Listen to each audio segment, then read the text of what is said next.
Bonjour à tous, c'est Sandrine. Alors, je suis très contente de vous retrouver aujourd'hui. Je vais vous parler de votre horoscope pour vous les béliers. Et on attaque donc pour ce mois de mars. Alors, comme d'habitude, ça reste un tirage général. N'hésitez pas à aller écouter votre signe ascendant et votre signe lunaire. J'utilise aussi le tarot de Marseille, le petit Lenormand, l'oracle des minéraux pour connaître la pierre qui vous accompagne et une carte conseil des portes de l'intuition. On va regarder de suite la carte centrale qui va nous donner l'énergie principale de ce mois-ci. Alors, je vais tout faire de la main gauche parce que je suis tombée, je me suis cassé la main. Oh là là, je suis dégoûtée parce que en plus, je me suis cassé la main droite et je suis droitière, alors je vous dis pas. C'est pas facile, hein. Mais bon, allez, on se débrouille. On regarde de suite. L'énergie pour vous, c'est très bien les béliers pour ce mois de mars. Vous avez une énergie dynamique.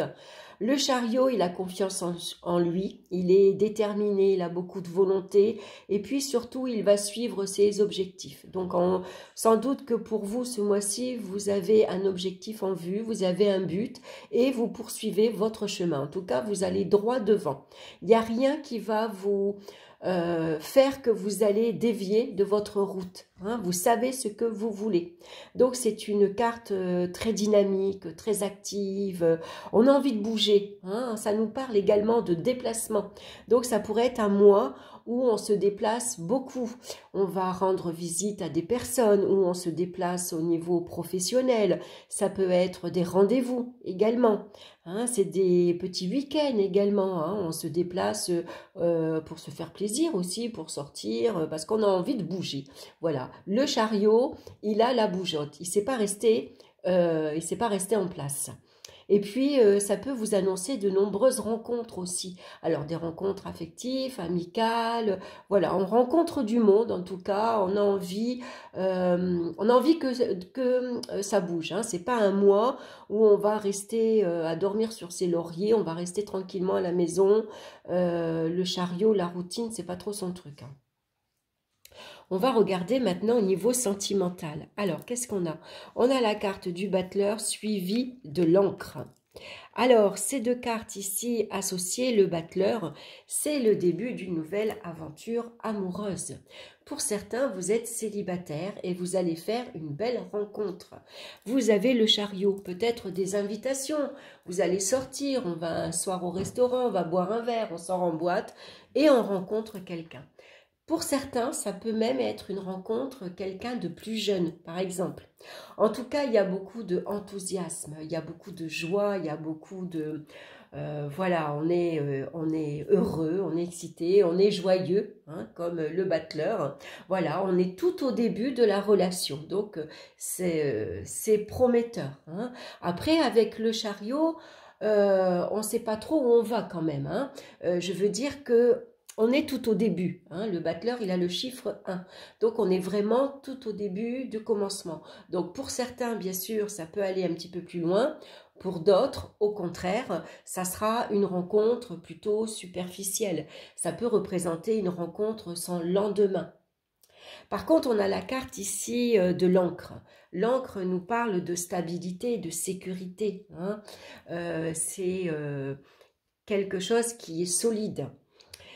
Donc ici, ça pourrait représenter une nouvelle relation amoureuse, mais qui vous apporte une certaine stabilité. Et d'ailleurs, très vite, vous allez faire des projets à deux, parce que vous êtes avec le chariot. Le chariot, vous voyez, il conduit ses 2 chevaux. Donc peut-être ici, très vite, on se lance à 2 dans la vie amoureuse. Très vite, on fait des projets. Très vite, on part en week-end tous les 2, en amoureux, on présente les amis, on sort, il y a beaucoup de mouvements. Hein, et puis avec l'encre, l'encre c'est vraiment une relation, on va dire, sérieuse. Hein, voilà, c'est une relation qui va vous apporter une stabilité dans votre vie affective, tout simplement. Donc en tout cas, c'est très positif.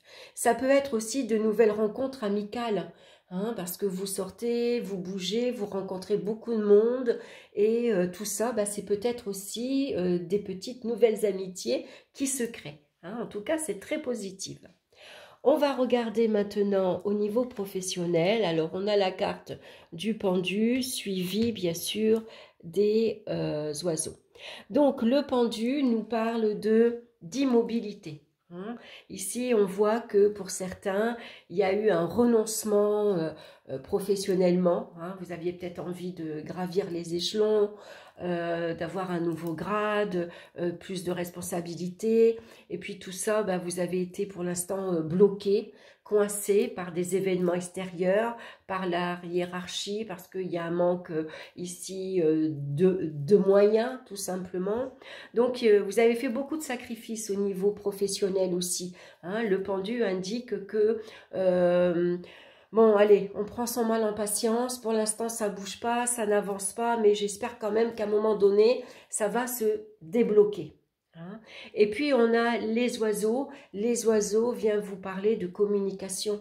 Hein, donc ici, voilà, on communique avec son entourage professionnel, ses collègues, la hiérarchie. C'est une nouvelle peut-être qui arrive vers vous, enfin, et ça peut être une belle nouvelle, puisque vous êtes ici accompagné de la carte du chariot. Et le chariot, eh tout simplement, grâce à votre énergie, hein, vous redressez votre situation professionnelle. Hein. Donc ici, ça peut être une nouvelle. Enfin, votre situation professionnelle est débloquée, par exemple. Hein. Voilà, vous avez fait le choix de vous peut-être vous orienter vers une certaine direction. Vous avez peut-être choisi une voie particulière hein, que vous allez suivre par exemple. Hein. Donc avec les oiseaux, c'est une façon de communiquer aussi, de dire à sa hiérarchie, voilà, j'ai fait un choix, j'en ai marre, je reste bloqué ici, je bouge pas, j'avance pas. J'ai décidé de partir vers autre chose, de prendre une nouvelle orientation, une nouvelle direction, de faire ça, de suivre un stage, une formation, pour justement que ça bouge maintenant. Hein. En tout cas, on voit que le pendu pourrait parler aussi d'un arrêt de travail, par exemple. Et puis maintenant, c'est votre reprise d'activité. Hein, vous avez été longtemps en arrêt, vous avez été longtemps immobilisé. Donc le pendu, il va parler bien sûr de petits soucis de santé, de maladie. Hein. Vous êtes resté bloqué, coincé, vous vous êtes tordu la cheville par exemple. Mais ça peut parler également d'une petite dépression, ça peut parler également d'un burn-out par exemple professionnel. Hein. Et puis là maintenant bah, c'est passé, c'est derrière vous. Avec le chariot vous retrouvez une énergie beaucoup plus forte, beaucoup plus dynamique et du coup bah, ça y est, vous êtes prêt maintenant à reprendre votre activité professionnelle. Hein. Donc après un long arrêt de travail pour certains, on reprend son activité, ça y est, on redémarre.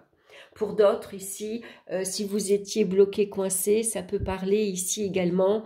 Vous étiez au chômage depuis un moment et puis vous avez passé un entretien, c'est concluant, c'est positif et ça vous permet maintenant de vous orienter vers une nouvelle voie professionnelle, de commencer un nouveau job. Ça pourrait parler aussi de métiers de représentants, ça peut représenter des métiers avec un taxi, chauffeur de bus par exemple. En tout cas, tous les métiers qui ont un lien avec un moyen de locomotion, il faut bouger, il faut prendre la route. Voilà, ça pourrait parler de mutation professionnelle. Vous avez été suffisamment patient et puis maintenant, voilà, vous recevez votre nouvelle, votre lettre, vous êtes muté, vous avez obtenu ce que vous voulez. Hein. Donc, c'est positif, hein, professionnellement. On va regarder maintenant, je regarde face à moi, j'ai Maggie qui est couchée sur le fauteuil, sur un doudou, et il y a Marley qui l'embête, il essaye de la faire tomber. Oui, toi, t'es un coquin quand même, hein. Allez, prends ta balle. Allez, je continue. Ici, dans le domaine financier, qu'est-ce qu'on a dans le domaine financier? On a ici la carte de tempérance, suivie de la carte des chemins. Donc, des décisions à prendre. Vous arrivez à un carrefour ici, et puis vous avez un choix à faire. Alors, qu'est-ce que je fais? Je vais à droite, je vais à gauche, j'achète, j'achète pas, je vends pas, je place pas, qu'est-ce que je fais? Là, ça nous parle de décision. Alors, avec tempérance, on gère ses finances tant bien que mal. On arrive à maintenir un certain équilibre. Et puis surtout, tempérance, elle s'adapte. Elle sait s'adapter comment dire, à son argent, tout simplement. Alors, ce mois-ci, j'ai des revenus assez conséquents. Je peux me faire plaisir, c'est parfait. Ce mois-ci, j'ai un mois un peu plus restrictif. Je suis obligée de composer, je suis obligée de jongler, hein, comme elle jongle l'eau qu'elle verse entre ces deux jarres. On jongle entre deux comptes. On jongle entre les sorties et les rentrées. On jongle avec une facture, je paye cette facture ce mois-ci, je payerai l'autre de l'autre côté, ou je donne un petit acompte à cette facture et un autre. Voilà, je jongle avec mon découvert par exemple. Voilà, en tout cas, on fait que ce qu'on a. Hein. Tempérance, elle s'adapte facilement, elle est conciliante, elle est patiente, elle est dans la modération également. Donc, on va tempérer, modérer ses dépenses, bien sûr, ce mois-ci, parce que vous êtes face ici à une décision importante. Vous avez envie de placer votre argent. Hein. Alors, un peu d'hésitation, un peu d'incertitude. Ça peut être ici, qu'est-ce que je fais? J'ai besoin de changer ma voiture, qu'est-ce que je fais? Je pars sur une voiture d'occasion ou je pars sur une voiture neuve? Est-ce que c'est le bon moment pour moi de faire un prêt pour changer de voiture, par exemple, hein, parce que le chariot nous parle de mouvement, de déplacement. Hein. Donc, en tout cas, avec le chariot, vous êtes ici, vous redoublez de beaucoup d'efforts. Voilà, vous avez beaucoup de volonté, vous êtes courageux, vous êtes déterminé, vous avez un objectif, vous avez peut-être envie ici de déménager, de acheter votre maison ou tout simplement d'acheter une moto, d'acheter une voiture. Donc, vous savez qu'il faut gérer, qu'il faut se serrer la ceinture. Donc, on n'hésite pas, on fonce. Hein, voilà, le chariot, c'est ça. Il sait ce qu'il veut, il va tout faire pour y arriver. Donc, des décisions à prendre pour vous ce mois-ci sur le plan matériel et financier. Dans le domaine, au niveau des énergies, maintenant, on a la carte ici de la roue de fortune, suivie de la carte de l'étoile. Alors, au niveau des énergies, avec la roue de fortune, beaucoup d'agitation. Attention ici au stress, on est énergique. En tout cas, vous avez une belle énergie physique, mentale, morale. Hein, vous êtes en belle forme physique. Peut-être besoin justement d'aller se dépenser. Voilà, parce que cette énergie, elle est quand même assez... un peu comme si vous étiez hyperactif. Vous voyez, c'est une énergie un peu bouillonnante, hein. On ne tient pas en place, on ne sait pas rester 2 minutes à rien faire, il faut toujours qu'on ait une idée, toujours un truc à faire, il faut sortir, il faut bouger, il faut... voilà. Donc on a besoin peut-être aussi de tempérer ici, de retrouver un petit peu de calme avec l'étoile. Hein. En tout cas, on a la foi. On y croit, on croit en sa bonne étoile. On peut se tourner également, s'intéresser aux étoiles, s'intéresser à l'astrologie, par exemple. On a peut-être envie d'aller explorer, peut-être, pourquoi pas, une passion pour les étoiles, pour connaître votre thème astral.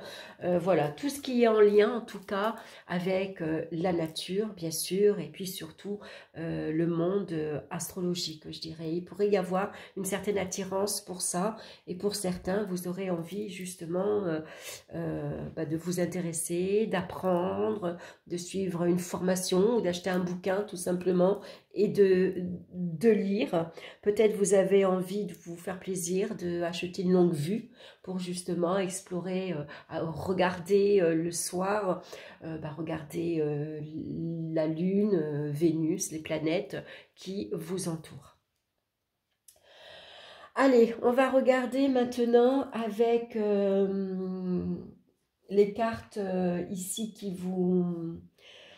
comment dire, on va regarder avec la pierre qui vous accompagne ce mois-ci. Je redresse un peu mon bras parce que j'ai un peu mal avec ma main. Hein. Donc en tout cas, voilà, les énergies ici circulent bien. Alors, on va regarder maintenant la pierre qui vous accompagne ce mois-ci, c'est la sélénite, qui nous parle d'intimité, d'intuition et d'âme. Alors, c'est une pierre, la sélénite, ça ressemble un peu au cristal de roche, en fait. Mais ça, c'est du cristal de roche. Mais la sélénite, elle est beaucoup plus opaque. Elle est un peu, ça pourrait ressembler à la pierre de lune aussi. Je trouve que toutes ces pierres se ressemblent un peu, entre le cristal de roche, la sélénite et la pierre de lune. Pour ma part, en tout cas, hein, c'est des pierres que je pourrais un peu confondre. parce qu'elles sont plus ou moins opaques. Voilà, en tout cas, regardez, c'est une très belle carte. Alors là-dessus, ça nous montre un peu de bleuté. Hein, ça fait un bleu ciel. Elle ressemble presque à une aigue marine, je trouve. Alors, je vais vous lire le message de la sélénite. On parle souvent de chemin de vie, de mission d'âme, et face à ces notions abstraites, vous êtes peut-être en pleine interrogation sur le sens même de votre vie. Quelle est votre mission sur Terre? Quel sens donner à votre existence? Qui êtes-vous exactement et qu'est-ce que votre âme a à vous dire? Autant de questions qui nécessitent que vous soyez totalement à l'écoute de votre âme et des messages qu'elle vous envoie par le biais de vos ressentis et intuitions. Pour comprendre d'où vous venez et savoir où vous allez, vous devez sonder votre âme et vous recentrer sur votre intimité profonde. N'hésitez pas à essayer de méditer et ouvrez votre sphère intuitive, car vous êtes en plein développement spirituel. Peut-être ça, la carte de l'étoile. Allez, on va regarder la carte conseil pour ce mois-ci. Alors, attendez, je vais essayer de... Voilà, que vous ayez quand même une belle vue sur toutes vos cartes. Le revirement, oh, regardez comme elle est belle. Vous êtes beaucoup plus puissant que vous ne l'imaginez. Cette capacité vous permet de transformer le négatif en positif. Alors, le message de cette carte. Vous avez l'impression d'être coincé ou bloqué par des situations extérieures et que vous n'y pouvez rien. Certes, elles existent. Cependant, il vous faut prendre conscience de votre propre participation dans ce qui vous arrive. Une utilisation inadéquate de votre puissance crée des difficultés contre lesquelles vous vous battez parfois. Le fait de reporter la responsabilité sur autrui et sur les événements aggrave les choses. Considérez qu'il n'y a pas de hasard. Pour changer les choses, il vous faut reconnaître votre propre implication, qu'elle soit consciente ou non. Hein, donc bien sûr, on s'implique avec la carte du chariot, en tout cas on fonce, on sait ce que l'on veut, on sait ce qu'on a besoin d'atteindre, et puis on y va, on se fait confiance, voilà, on connaît ses compétences, on sait de quoi on est capable ici, et c'est avec une grande persévérance et beaucoup d'efforts qu'on arrive à atteindre ses objectifs. Voilà, écoutez mes chers béliers, j'espère que ça vous aura plu. J'espère que ça vous aura parlé. N'hésitez pas, bien sûr, à liker, à partager, à me laisser vos commentaires. Dites-moi ce que vous en pensez. En attendant, je vous souhaite un excellent mois de mars. Je vous embrasse et on se retrouve très bientôt pour d'autres vidéos. Bye bye!